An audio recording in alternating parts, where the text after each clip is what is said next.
All right, well, we are going to get into some math now. If you've talked to any of your friends that have taken general chemistry before you, you know that they probably have told you, yeah, there's a lot of math. And so we're going to start getting into that. But before we do that, we kind of have to lay some groundwork in how we deal with numbers and how we deal with measurements that we take or measurements that are presented to us in a problem. And that's what this first couple of lectures are going to deal with, is how we deal with measurements and how we just we deal with numbers. So the first thing that I want to go into is how we handle very large and very small numbers, because that's going to be a very common thing that comes up in general chemistry. We are going to deal with very large and very small numbers.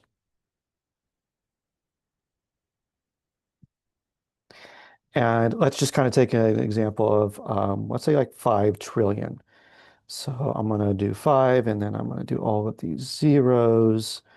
And did I get to trillion? Let's see, one, that's billion. Yeah, so I think that's like 5 trillion there.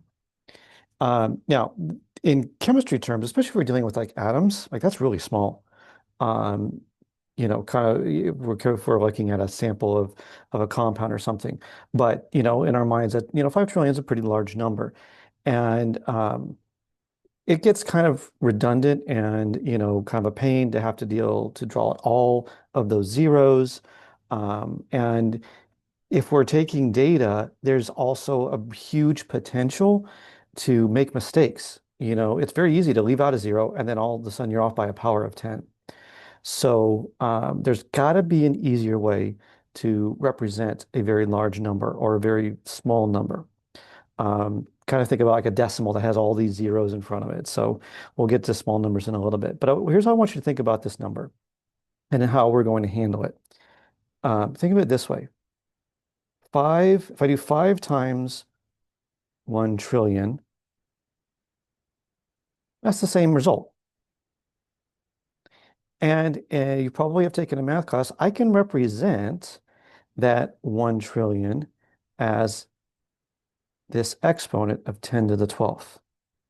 So now I've taken all those zeros, I've shrunk it down to the same representation, and I can now represent this very large number like this, 5 times 10 to the 12th, and it means the exact same thing as writing out all of those zeros. We call this scientific notation. I'll use this abbreviation SciNot, scientific notation. And you need to get really good with converting numbers in standard notation to scientific notation and vice versa. And there's a very easy way to deal with this. And after you do it a whole bunch of times, you don't have to like go through all of this step by step. But the way that we'll do this, and let's just draw out this number here.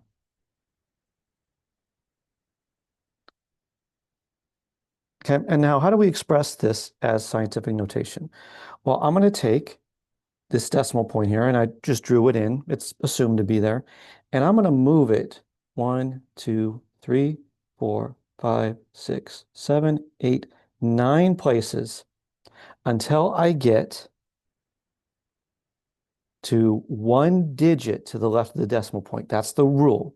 So move the decimal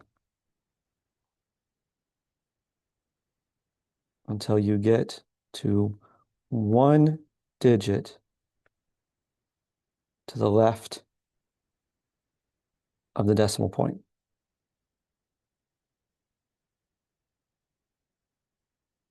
And so now when I rewrite that, I have 3.8. And how many places did I move it? I moved it 9 places to the left.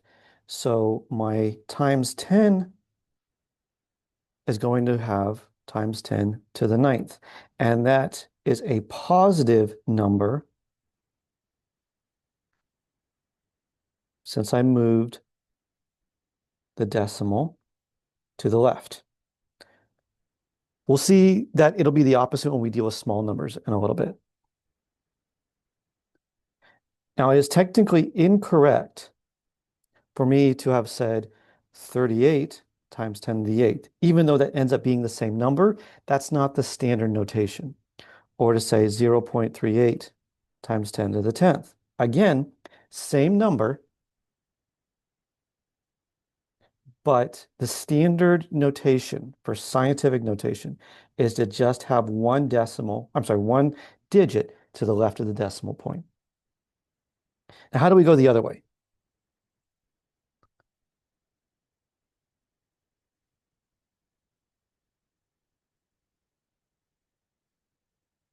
So with the other way, let's start with something in scientific notation.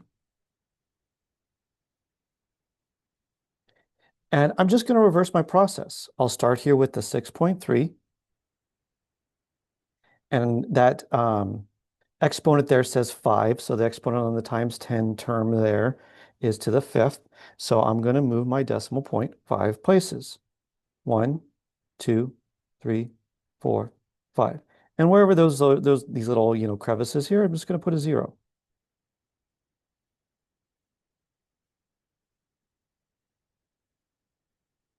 And so that number comes out to 630,000.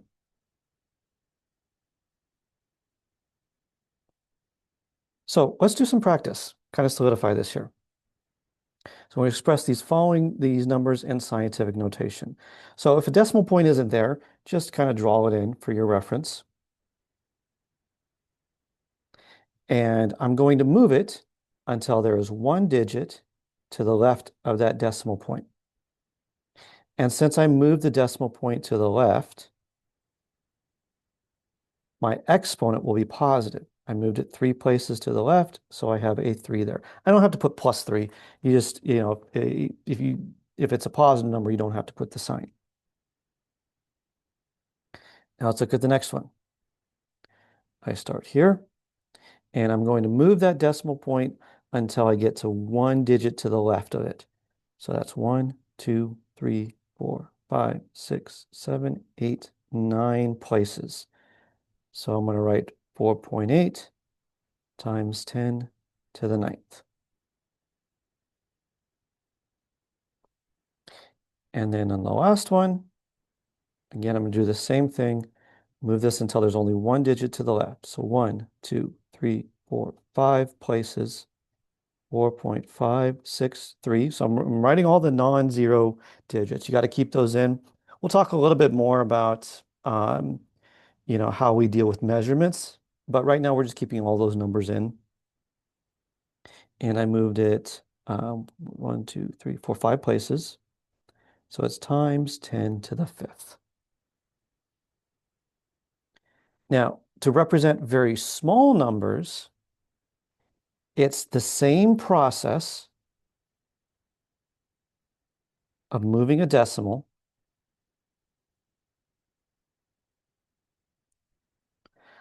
I'm just moving it the other way. Okay, so let's kind of take a look at a small number. So 0.000000832. Okay. Now again, nobody wants to draw out all of those zeros, especially if we're going to get to really, really, really small numbers, which will happen quite often. I'm going to start at the decimal point, and I'm going to move it until there's one digit to the left of the decimal point. So 1, 2, 3, 4, 5, 6, 7. And so when I move that, I'm now writing 8.32. So same rules, one digit to the left of the decimal point. And then I use the same expression times 10. Now, because I moved this to the right, the exponent will be negative. So this number is negative because I moved the decimal point to the right.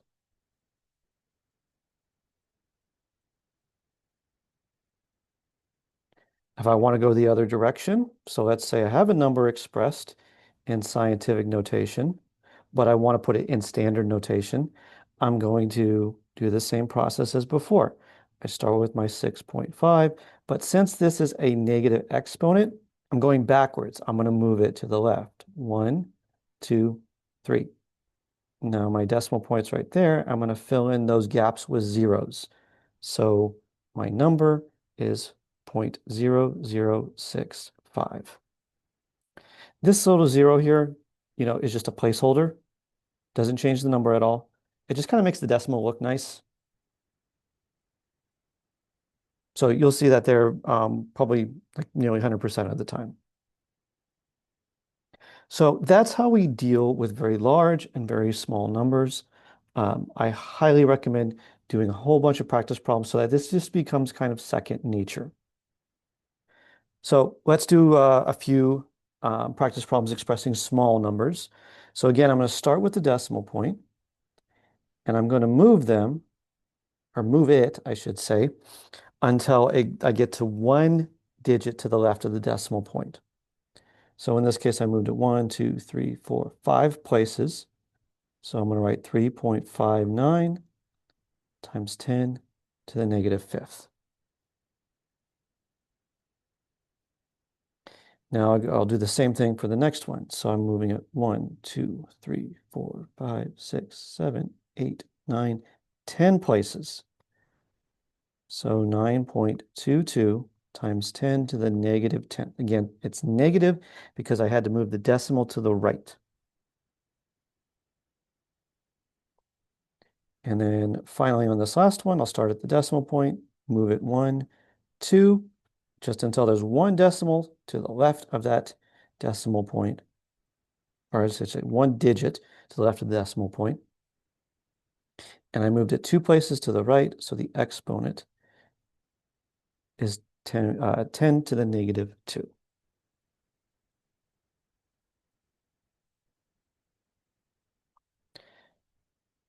Now, what we're going to go into next has implications both in lecture, but also in lab as well. And this is not something that we haven't addressed, but moving here on forward, it's something that you always need to consider whenever you're taking measurements in lab. Now, generally, there are two types of measurements. There are certain measurements and uncertain measurements. What is a certain measurement? Anything that you can count. Okay, for example, you go into the store, go to the dairy section, and you pull out a carton of eggs. You open it up, you count 1, 2, 3, 4, 5, 6, 7, 8, 9, 10, 11, 12 eggs. You have exactly 12 eggs in there. There's no, quarter egg or half an egg or any uncertainty that you have. There's no uncertainty. You definitely have 12 eggs in that carton. Another type of certain measurement are what we call conversion factors. These are things that you've picked up over time. Like, for example, there's 12 inches in 1 foot. Okay, like there's no uncertainty in that. If you have exactly 1 foot, you have exactly 12 inches. Or there's 5,280 feet in 1 mile. Those kinds of definitions are very certain numbers. Now, what are uncertain measurements? Um, Kind of everything else. If it's not derived from counting, if it's not derived from a conversion factor, if it's a measurement that you have to take in lab, whether using something manual like reading a graduated cylinder or a beaker, or something digital like reading a balance, there's some uncertainty in that measurement. And here's what I mean by this. I want to look at this graduated cylinder here. Now, whenever we read volume in a graduated cylinder, we look at where that bottom of that curve, or we call the meniscus. So we're reading right here. And look at what that measurement would be. Okay, so it lies between the 21, I'll say milliliter mark, and 22 milliliter mark. So would it be right for me to say I have 21 milliliters?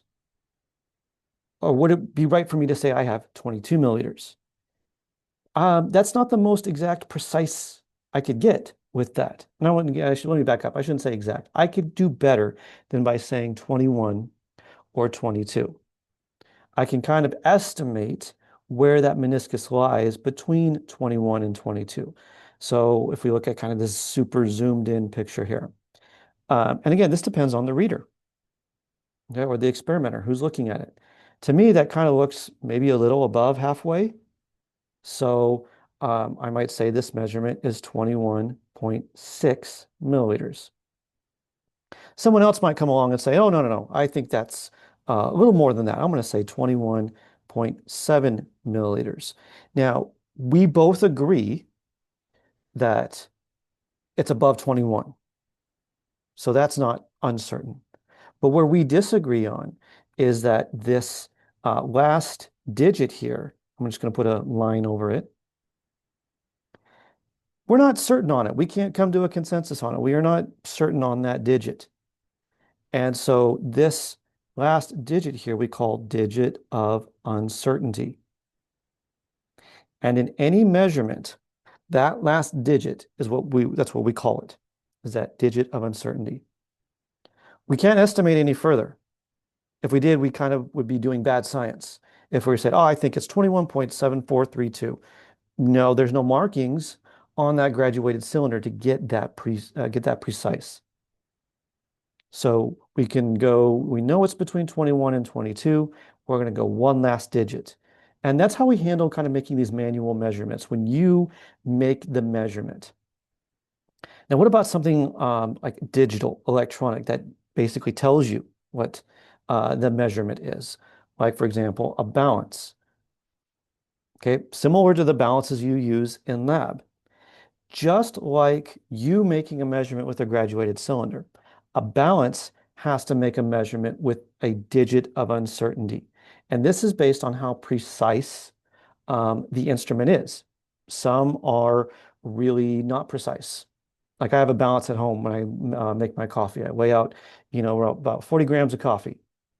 It doesn't go any further than that. I can't tell if it's 40.1. I don't know, it might even be like 39.2 if I were to put on a different balance. But the balance I use at home just tells me to the ones digit how much coffee I'm weighing out. This balance here, that's weighing this beaker, goes to the hundredths place here. And so that is the digit of uncertainty. The balance is kind of quote unquote guessing on what that last digit should be. It definitely knows it's 32.6. And so it's kind of estimating, well, I'm kind of approaching 32.7, so I'm going to say 32.68. Now, if I were to take that same beaker and put it somewhere else on another balance, a more precise balance, maybe this second balance, so let's pretend here's another balance. This is a better balance. I'm going to take this beaker and I'm going to put it on there. And maybe the readout says 32.679. Now I know this is a more precise measurement because I have more digits here. So the last digit of uncertainty goes out to the thousandth place.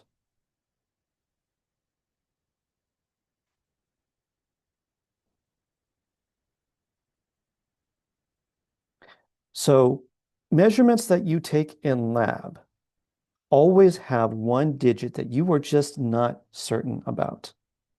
And then to transition into what we're going to go into next, how we report these numbers, I want to highlight one very important point. All digits in a measurement, including the uncertain digit, are called significant. Kind of think of it like they matter. We call these significant figures, or you'll hear me use this term sig figs. Anything that is not significant doesn't matter and shouldn't be included in your final calculations or things like that. And we're going to dive deeper into what I mean by significant and how we handle significant figures and calculations. So what is significant? Well, there's a really easy uh, answer to that. The easy answer is all non-zero digits are significant. So that's 1 through 9. Now, a little bit more vague, kind of requires a little bit of practice, are dealing with zeros.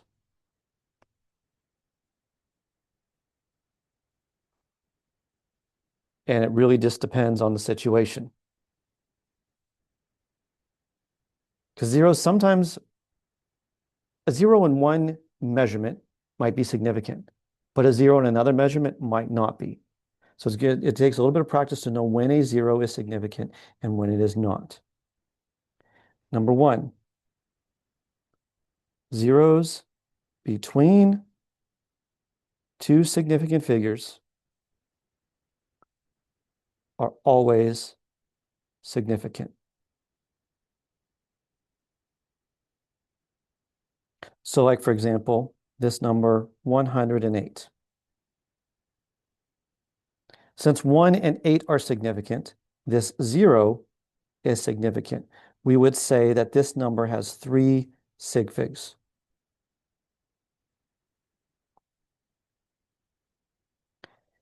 Now, that there could be a few zeros in between those significant numbers. Let me do this here. So 10,008. These 3 zeros are still between two significant figures, so we would say that they are significant. So this number would have 5 significant figures. Let's look at one more example.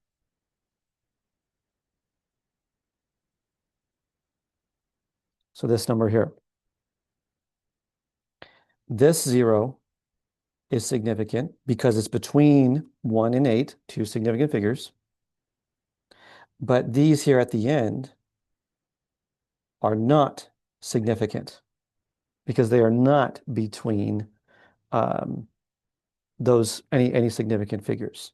So this measurement would only have 4 significant figures.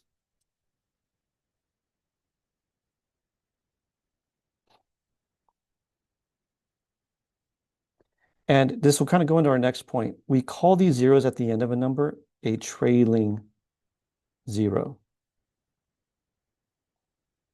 And that leads to point number 2. Trailing zeros are not significant unless they are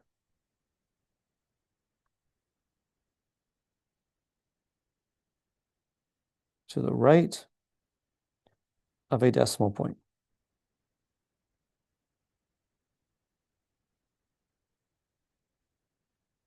And I'm going to put one big caveat to that. I know I haven't talked about point number 3 yet, but there will be one big exception to this rule, and we'll talk about it in point number 3. So let's go back to an example that we just did. 108300. Now I said that these zeros, this 0 here was significant, and these two are not significant. Now what I'm going to do is I'm going to change this a little bit and say, well, what if the measurement made was this?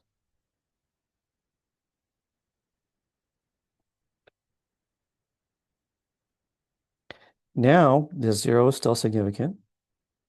According to rule number 2, this 0 is to the right of a decimal point. That's significant. And so because these two zeros here are now in between two significant figures, they have now become significant. And so this measurement would have 3 significant figures. And that kind of makes sense. Let's think about what these two measurements represent. Okay, so this one on the left, 108,300. Well, we don't know what those two zeros were rounded from. It could have been 1,000, the measurement could have been 10, or it could have been 1083, 22. There's a whole bunch of, possibilities in between there and so on that would have rounded to that value. But what this measurement is saying is that I have exactly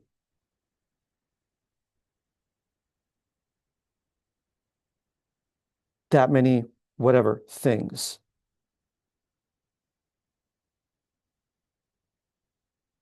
And so I don't have to wonder, well, was this, could that have been 10? Could I have been 22? No, I know it was exactly 108,300, and that this was the number I had to round to. So, I have a lot more precision in saying, well, maybe um, that value could have been 0.01 or zero point zero 0.02 or so on and so forth. And it just got rounded to our final calculation.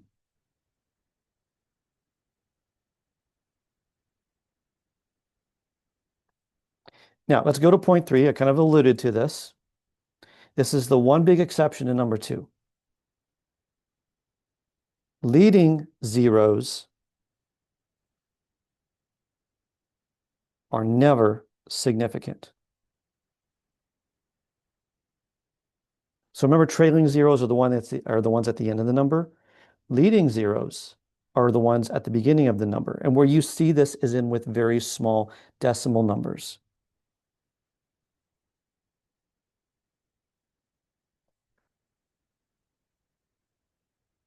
So this is why I say this is an exception here. So this zero right here, not significant. It's just a placeholder. It's a leading zero. Even though these three zeros are to the right of a decimal point, they are leading. They're coming at the very beginning of a number. These are not significant. Now, what would you think about these two here in the middle? Well, they're between two significant figures. So those two are significant. So we would say that this number has six significant figures in it. 830062. Now let's combine this with something we just talked about with scientific notation. How would we express this number in scientific notation? Well, if this measurement has six significant figures, I need to make sure my scientific notation has the same significant figures. So I move my decimal point. I'll do this here like this. Oops, 1, 2, 3, 4. I move it over four places. And I'm going to write everything, 8.30062. I'm going to include all of those numbers because all of them are significant. And then I say times 10 to the negative fourth. Okay, so I should have the same number of significant figures in scientific notation as my original measurement was before I converted it. So let's do a little bit of practice.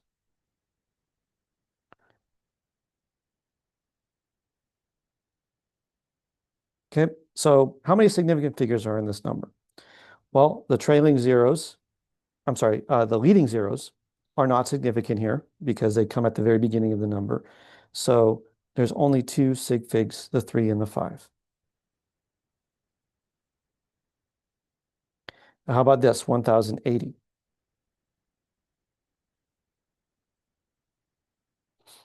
So this zero here is significant because it's between two significant figures.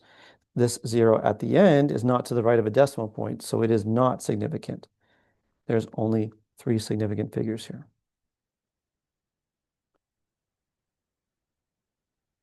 How about this number?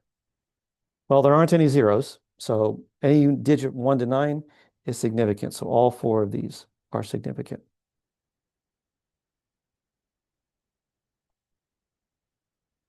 Now, how about this one?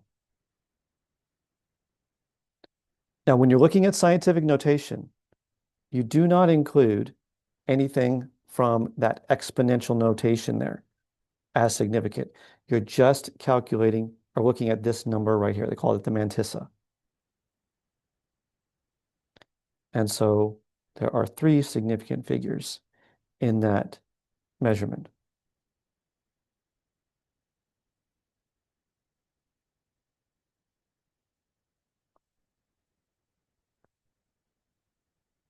Okay, now what do you think about this number, 10,000? Well, there's no decimal point, and there's only one non-zero digit, the one there. So there's just one significant figure. Now let me adjust this number with just putting in a 0.0. Now how many significant figures are? Well, a 0 to the right of the decimal point is now significant. I have a significant figure on this end, and so that's going to make all these zeros in between significant. So that's 6 significant figures. Now, there's some other types of notation you might see that will emphasize if a 0 is significant or not. One of those notations, so I'm going to use the same number here, 10,000, is you'll see sometimes the number is underlined. So if that number is underlined, then we count this 0 as significant. And since I got a significant figure, the 1 there, that's going to make these two zeros in between significant. So there's 4 significant figures there. And then one more type of notation, it's not used quite often, but I just want you to be aware of it, is in a number like this, sometimes you'll see the decimal point written in. And that decimal point automatically makes all of these zeros significant. So there's 5 significant figures there. It's not very common, but you might see it every now and then. Maybe if you're kind of doing some extra problems, you find this resource online and you just see a number that's got a decimal point at the end. Nothing to the right of it, but when you put that decimal point there, it makes all of that stuff to the left of it significant.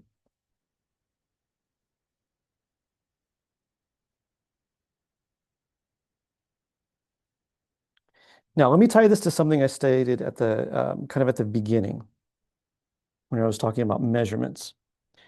When we deal with exact numbers, like counting a dozen eggs, exact numbers have an unlimited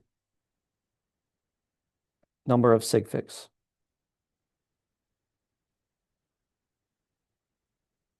And again, the types of exact numbers that we deal with, number one, come from counting.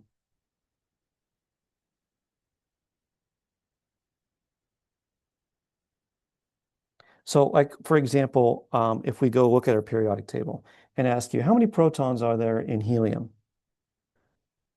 Okay, well, we say helium has 2 protons. And I'm like, are you sure about that? How do you know it's not 1.25? No, helium has exactly 2 protons. Those are things that we can physically count in its nucleus. And so this 2 has an infinite, so I can't draw the infinity sign there, infinite number of significant figures. Now, what does that mean? It more applies to when we do calculations. And we'll get to that in just a little bit. Now, the other type of exact number are defined quantities, or what I called earlier conversion factors, like the 12 inches in 1 foot. Or if I say 1 meter is 1,000 millimeters. Both of these terms here have an infinite number of significant figures. And so if I were to use this conversion this conversion factor, and I were to give you a problem, how many millimeters are there in 3.97 meters? We would use this conversion factor, and it would not affect our calculations at all in showing how many significant figures our answer should have, because it's assumed that a defined quantity or a conversion factor has an infinite number of significant figures. So now that I'm talking about, I've kind of highlighted where we're going with this, let's look at how we handle significant figures in math. Now, from this point on, whenever you do a math calculation, you need to incorporate significant figures. And I'm kind of giving you the warning right now. It might seem mean. I'm not trying to be mean. I'm not trying to frustrate you. I'm not trying to, make you fail the class. Um, but if you don't report an answer in the correct number of significant figures, you're not going to get full credit for your answer. You're going to get upset when you see, oh, I missed a quarter of a point or half a point on an assessment because I didn't report my answer to the correct number of significant figures. And the reason for this is that the math we do needs to reflect our level of precision. We can't take a measurement on a less precise instrument and then do some calculations and then suddenly get a more precise number. Like that's just not good science. We can't make a measurement more precise just because we put it into our calculator and our calculator spit out 10 digits when our balance reading was only 3 digits. So the results of our math operations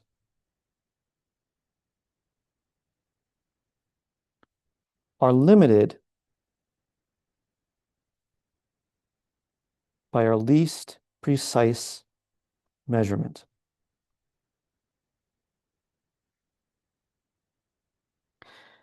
Now, the most, I don't want to say difficult, complex, I guess, thing about dealing with sig figs in math is that how you deal with multiplication and division is different than how you deal with addition and subtraction. So it's very important that you learn these rules now.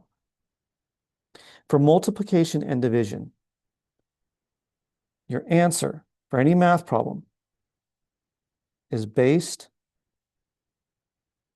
on the measurement or the value that you use, and I'll just say measurement, with the least number of significant figures. So for example, let's multiply these three numbers here.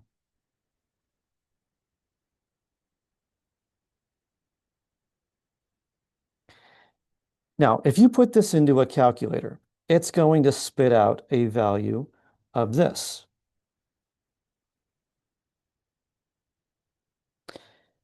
Here's the problem. If these were measurements, that does not properly reflect our preciseness of the measurements we made. So when we do multiplication and division, we base it off of the term, the operation, or the operator, I should say, that has the least number of significant figures. So this first number had 3 sig figs. This one had 6. And this one had 2. So what that means is my answer can only have 2 significant figures. So I start counting from the left. There's 1, there's 2. That's it. So what I have to do is round to that second place there.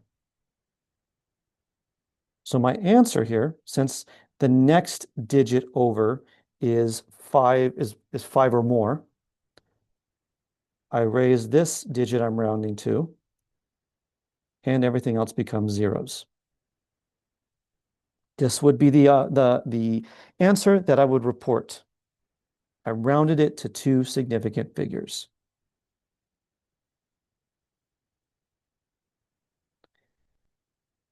Now, you probably have taken a math class where you've had to do some rounding. Let's kind of review those rules real quick.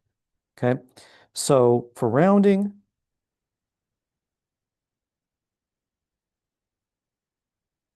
look at the first number you're eliminating. So in the problem we just did, that would have been the 9 here. Okay. If it's 0 to 4, we round down. We just basically drop everything and make them zeros. If 5 to 9, we still drop everything, but we take that next digit and move it up by 1. So like, for example, let's say we needed to round this to 2 significant figures. I need to go to this place. Well, I look at the first digit over, that's a 5. So the rule says if it's 5 through 9, I'm going to drop everything and I'm going to increase the number I keep by 1. If it's less than 5, if it's 0 to 4, like this number, and again, I'm rounding to 2 significant figures. Since this digit is between 0 and 4, I'm just going to drop everything and make zeros.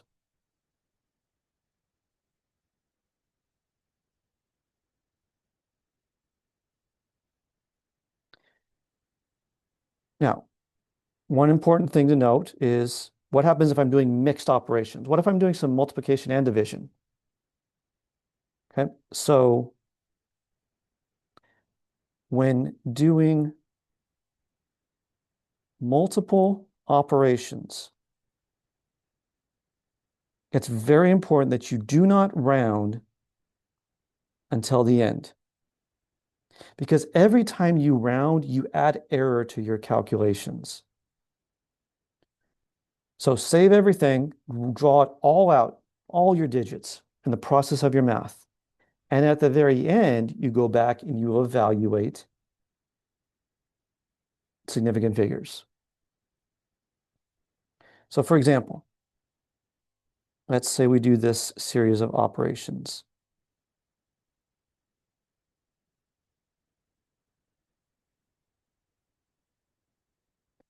Now, this is a simple calculation. You could probably put this all into your calculator in order and, do your rounding and come out correct. But there's going to be some math where you're doing a lot of operations and you can't always just throw it straight into your calculator. So let's just say, I do this first in my calculator.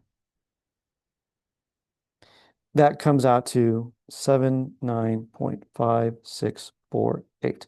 I am not going to round that number yet. I'm going to do my next operation. So divided by the 2.54. I toss that in my calculator and I get this long answer.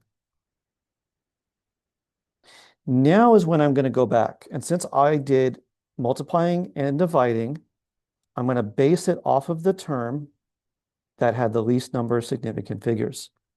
So this one had 4 sig figs. This one had 4 sig figs. This one had 3 significant figures.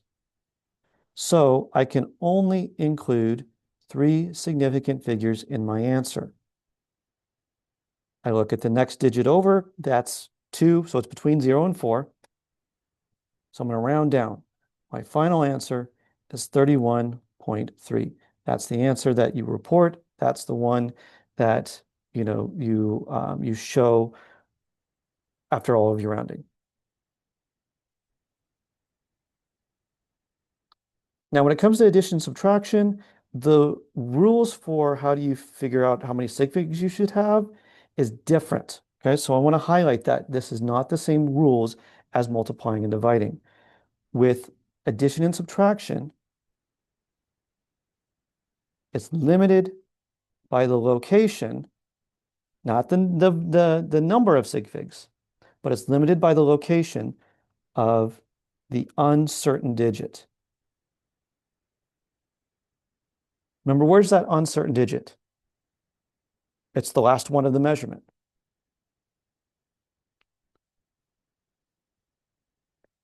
So what do I mean by this? Let's look at this series of operations.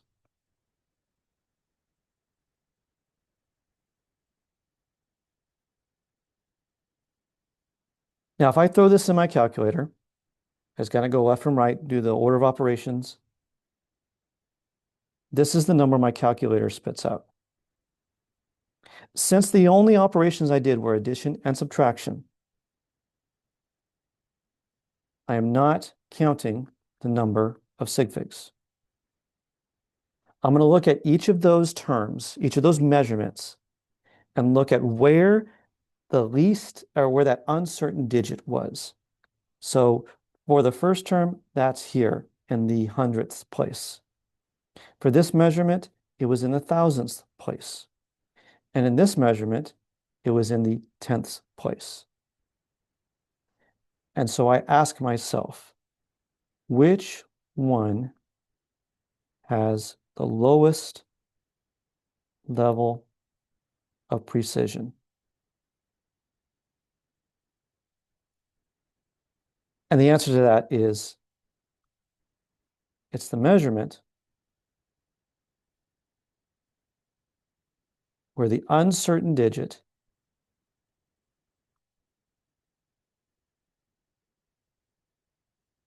is farthest to the left. So look at those red arrows I drew. Again, I got hundredths, I got thousandths. I don't think I'm spelling that right, but you get the picture. Thousandths, and then you got tenths. The 104.2 has its uncertain digit farthest to the left. So that's what I'm going to round to. I'm going to round to that exact same place. I'm going to round to the tenths. And so my answer that I report is 108.4.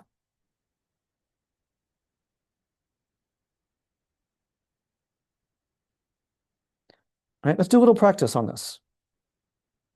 And then we're going to put it all together.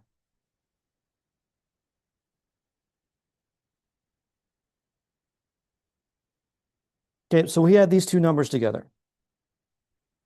Throw them in our calculator. Our calculator spits out this number. When it comes to reporting final answers, your calculator generally is not your best friend. It gets you close to where you need to be, but if you take exactly what your calculator says, you're going to get upset when you see the minus 1/2 for not taking care of your significant figures. So you look at each measurement and where is your uncertain digit? For this first measurement, it's here, it's that 3. And then for the second measurement, it's this 3. So which measurement that has the uncertain digit farthest to the left? That's this one here. So I'm going to round to that exact same place in my answer. So this went to 3 decimal places. I'm going to go to 3 decimal places and round that. So I report my answer as 5.385.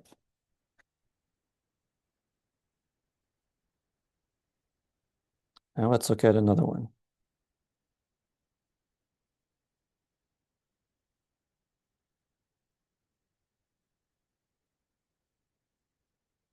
So if I throw this into my calculator tells me the answer is negative 64.77.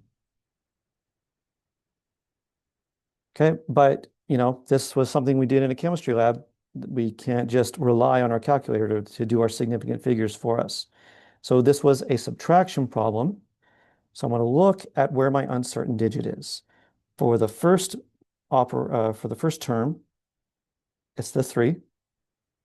For the second term, it's the 6. Now this goes to the hundredths place. This goes to the ones digit.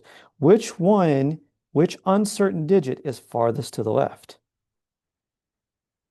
That's this term. So I have to report my answer rounded to that ones place, which is to the 4 of my calculator answer. So when I round it, the next digit that I'm getting rid of is the 7, so I get to round up. So I'm reporting my answer of negative 65. I've rounded to the ones place.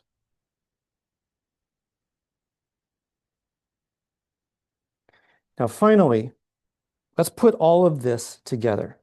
How do I deal with it when I got, you know, different types, multiplication, division, and addition and subtraction, or some combination thereof? Follow kind of the ground rules. Do everything step by step and keep track of significant figures or your uncertain digit. But don't round until the end. So round only at the end.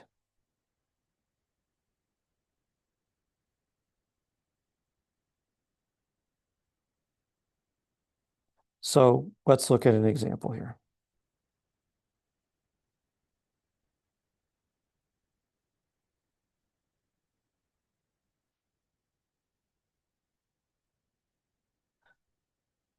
Okay, so order of operations tells me I got to do the stuff in the parentheses first. So I'm going to do that math. Throw it in my calculator, comes out to 3.17.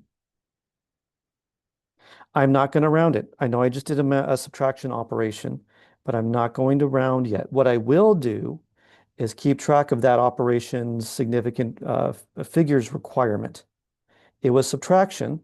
So since this number has the uncertain digit farther to the left, it's in the 10th place, I'm going to make a note here, maybe put an underline, use a highlighter, use something to note that that 3.17, it really should only have two significant figures. Now, my final operation is a multiplication. So I toss that in my calculator, not doing any rounding until I'm completely done. So 5.01811, that's what my calculator says. Now I'm going to go back and look at my significant figures. Since the last operation I did was a multiplication, I'm going to count how many sig figs are in each term. There's 4 here. And then according to that subtraction problem I did at the very beginning, I should only be recording 2 significant figures for this measurement. So my answer is only going to have 2 sig figs in it because my last operation was a multiplication. So I'm going to round that off to 5.0. All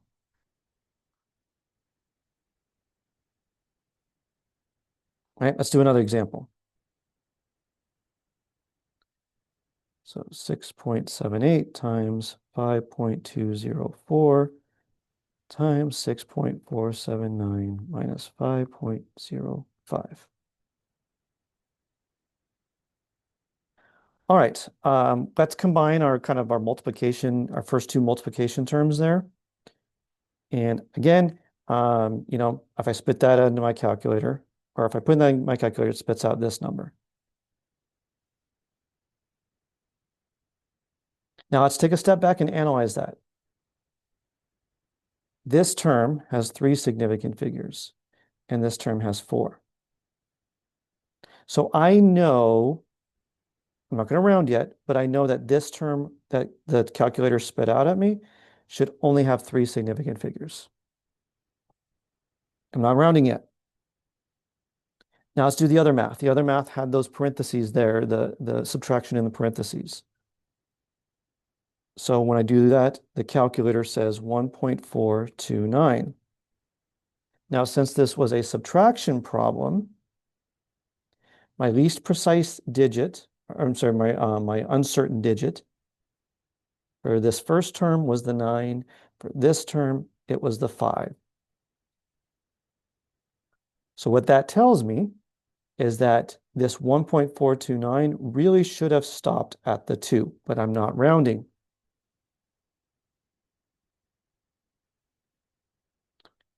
Now, my last operation to finally solve this problem is a multiplication. So I put that in my calculator, and that comes out to a big long mess. Okay, now if you were to stop here, put a box on it, you get very angry when you get your assessment back and see that you missed half a point because you didn't do your sig figs properly. So I go back to my final operation here. The first term had three significant figures. The second one should have had three significant figures. So my final answer should be rounded to three significant figures since the last operation was a subtraction problem. I'm sorry, a multiplication problem. So I round that to 50.4. That is the final answer that I report. Now, like a lot of things that I've expressed here, the only way that this is going to become second nature is by practice and practice and practice. So I encourage you, go through the homework checks, go through some of the assessment practices that I post, and work on this over and over again. Look up problems in your textbook. I don't know if you're using your textbook as a resource. You should be, but your textbook has a lot of end of chapter problems that you have access to the answers to. So there's plenty of resources out there for you to be able to master this content. Because as I said before, from here on out, you will be responsible to keep track of your significant figures in all calculations that you do.